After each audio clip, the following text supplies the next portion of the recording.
The victim's body was removed from the apartment and taken to the... Philadelphia police were searching for a sexual predator who had climbed to the upper floors of buildings to attack his victims. Geographic profilers predicted that the perpetrator lived or worked near his victims. But when identical crimes occurred 1,700 miles away in Colorado, investigators either had a perpetrator with a very long commute, or they had to rethink their assumptions.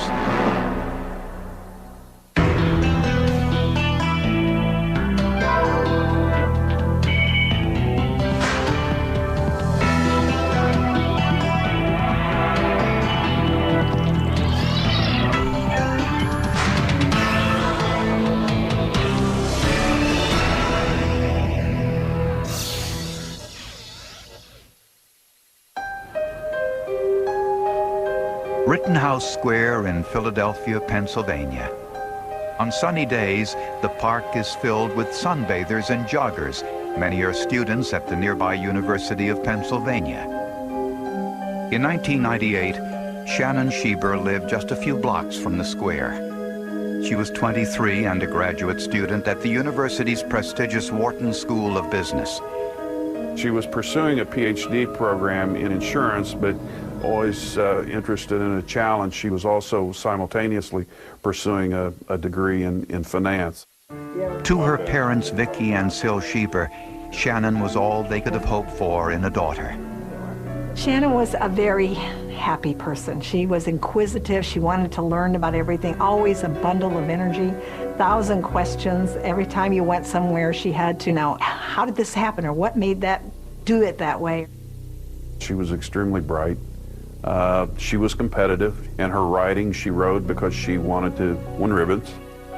But she had an extremely caring side about her also.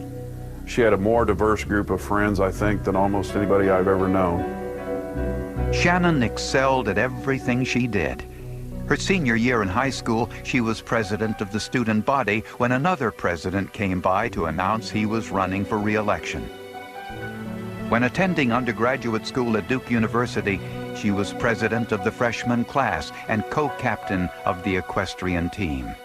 She graduated in 3 years with a triple major in math and economics and in philosophy.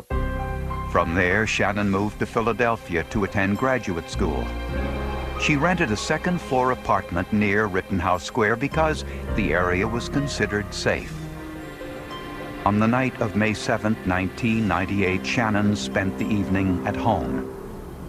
The next day, Shannon didn't meet her friends as planned, so they went to Shannon's apartment and forced open her door.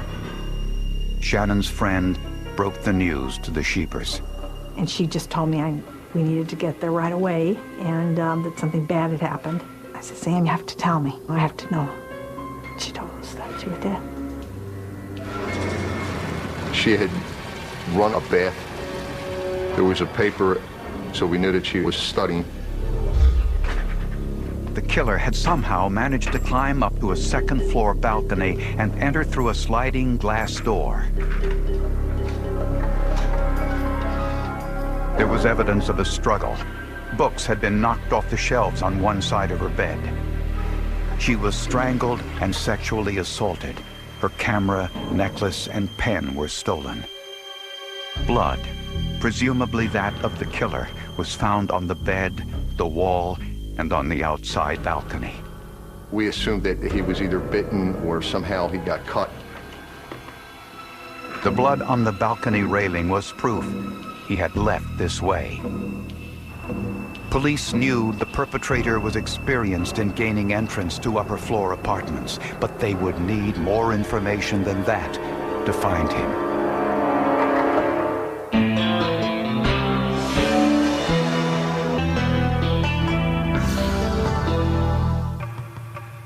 Shannon Schieber was a brilliant student with a bright future that ended tragically on May 7, 1998, when she was robbed and murdered in her Philadelphia apartment.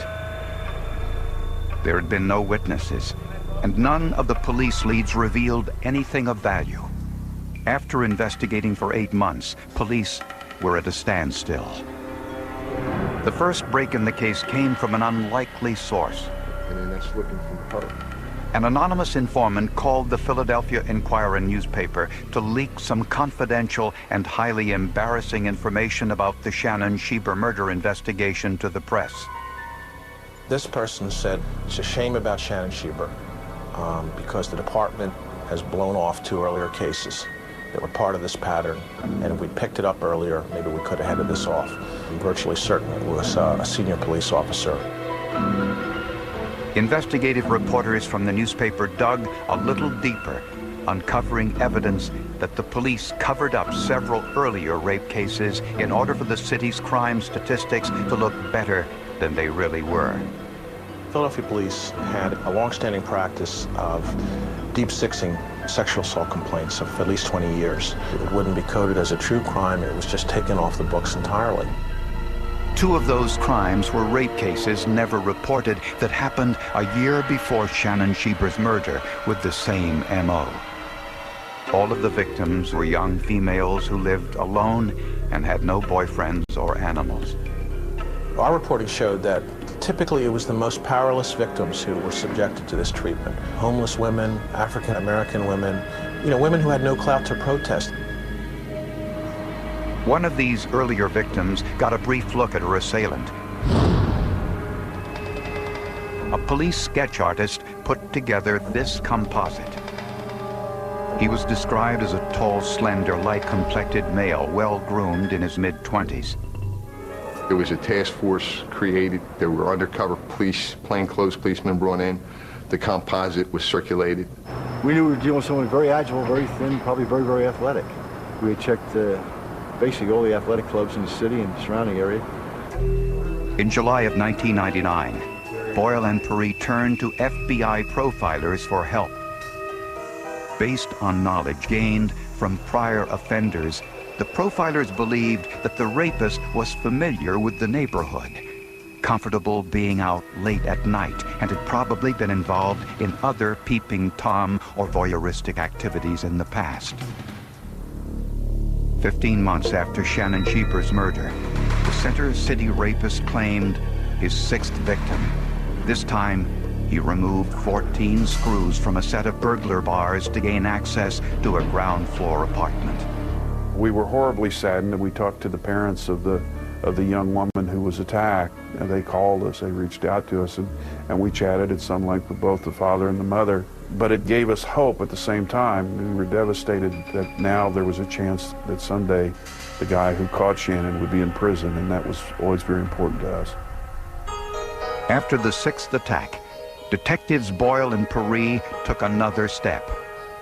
Boyle had seen an episode of Forensic Files on Court TV about a series of sexual assaults in Louisiana solved with geographic profiling. So Boyle contacted Kim Rossmo, the investigator who appeared in that episode. We know as a basic principle that offenders commit their crimes close to home. We also know they do it in areas that they're comfortable with, their comfort zone. Rossmo surveyed Philadelphia's Center City by helicopter and on foot. Then he entered Shannon's address and those of the 5 other victims into his geographic profiling program. And then the computer system generates for us, after a number of calculations, up to 1 million, what's called a jeopardy surface. A jeopardy surface is a 3-dimensional probability surface showing us the most likely location of offender residence. Orange represents the areas where the Center City rapist is most likely to live or work. The police flooded those areas with sketches of the rapist, but ultimately it didn't matter. The Center City rapist and now murderer never struck again, at least not in Philadelphia.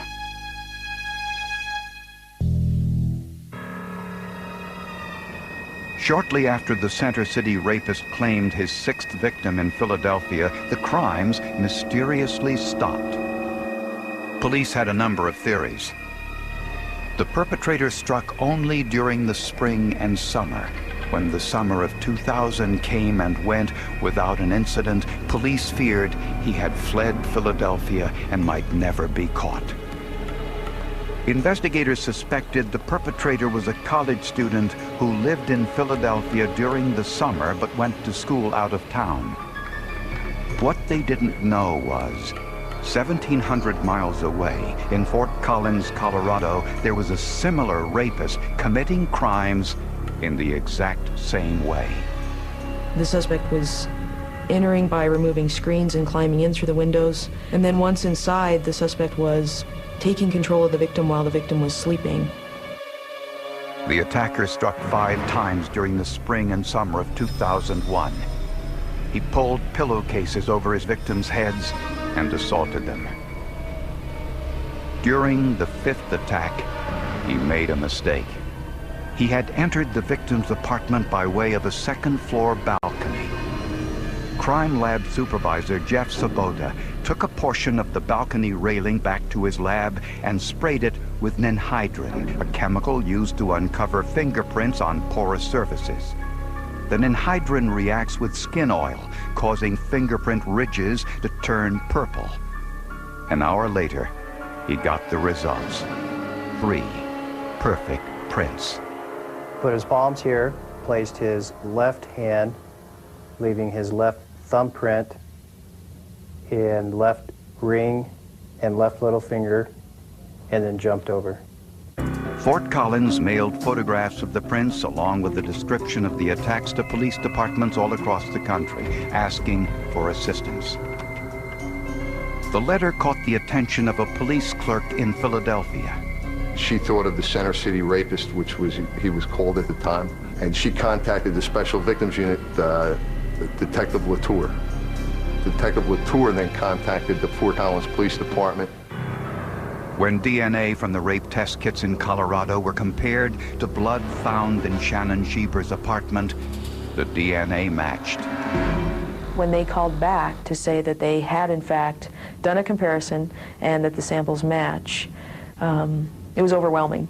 I think there was this amazing sense of hope that now this guy was going to be caught. But why did the rapist leave Philadelphia for Colorado, and how would police catch him? To find out, investigators needed to identify everyone who lived in Philadelphia during that crime spree, who were later in Colorado during the crimes there. Every person that would have the 2 cities in common, we would want to talk to. Computer crime expert Lieutenant Ed Monahan asked a college friend, Bill Muse, to help with the search. Muse happened to work for LexisNexis, an information retrieval service containing more than 30,000 public databases. Not all of the search parameters will be revealed in this program. A lot of it was geographic, and I really don't want to go into it further than that. They culled through credit bureau records and found 319 males who had been making financial transactions in Philadelphia and then did the same in Fort Collins, Colorado. They further narrowed the search by looking for males between the ages of 20 and 30 years old who had been living in or around the areas of the Philadelphia attacks. The zip code is a short and easy way of identifying a geographic area. Monahan got the list down to 83 names, which he immediately sent to police in Colorado. Those names were added to a list of more than 800 suspects the Colorado police gathered. Before they all could be checked, there was a 7th assault. Police needed to work quickly before there was an 8th.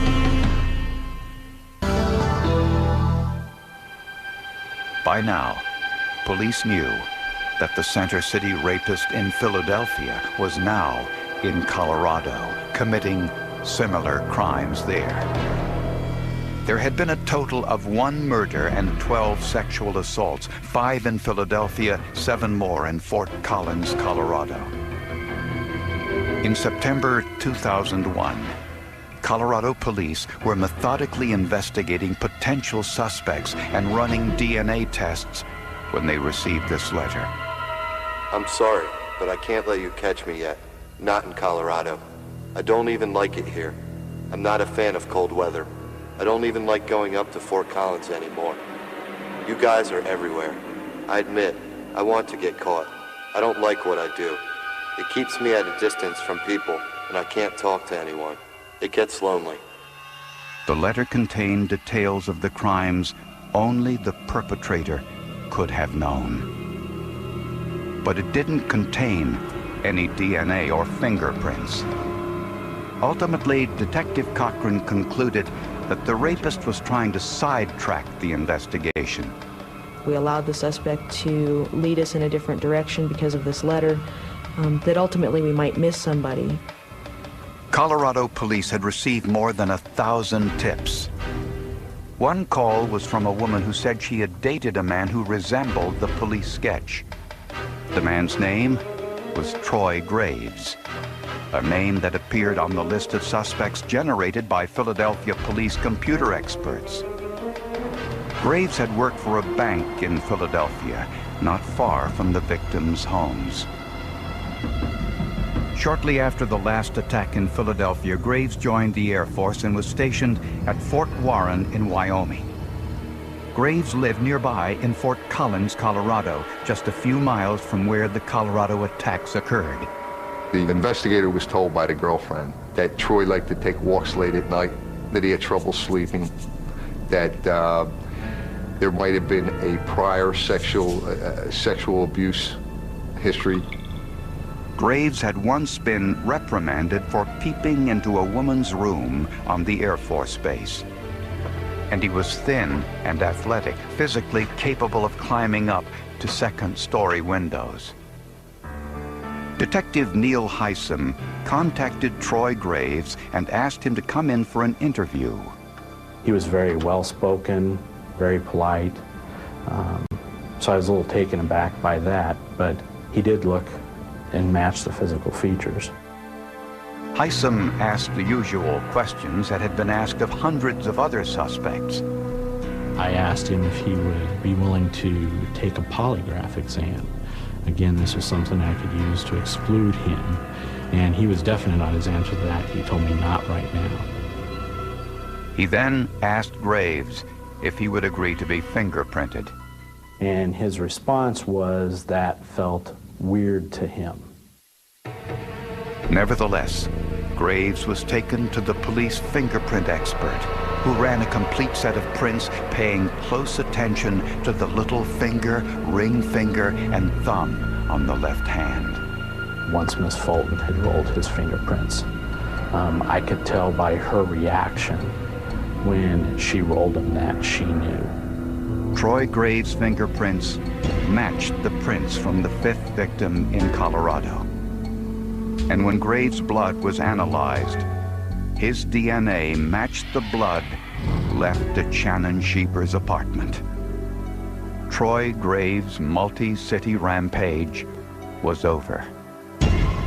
Police and prosecutors believed that Graves' motive was sexual assault, but Shannon Schieber fought back, somehow cutting or biting Graves, which produced the blood on her bed and walls. Shannon was the only victim murdered. When confronted with the forensic evidence, Graves confessed. He later pled guilty and was convicted. At his sentencing hearing in Colorado, several of his victims got a chance to confront their attacker. I hate you, Troy Graves. With every ounce of my being, I hate you. How dare you ever think you could violate someone the way you did me? Troy Graves was sentenced to life in prison. I had given up hope a long time ago they'd ever find him. I really did. I really did. But it was good not to have any more victims, and that's a personal, very personal feeling. Shannon's parents keep her room as it was when she was alive, filled with her championship ribbons, her books, her photos of family and friends. We were extremely close, and to think of somebody who was so alive and so part of you who's now gone so suddenly, it's just horrendous. The hunt for Shannon's killer was a classic needle in the haystack investigation. Its solution, solid detective work, behavioral and geographical profiling, and computer forensics. Here's the locations of the offenses. The bank that Graves worked at, the location of his girlfriend's home, his first residence.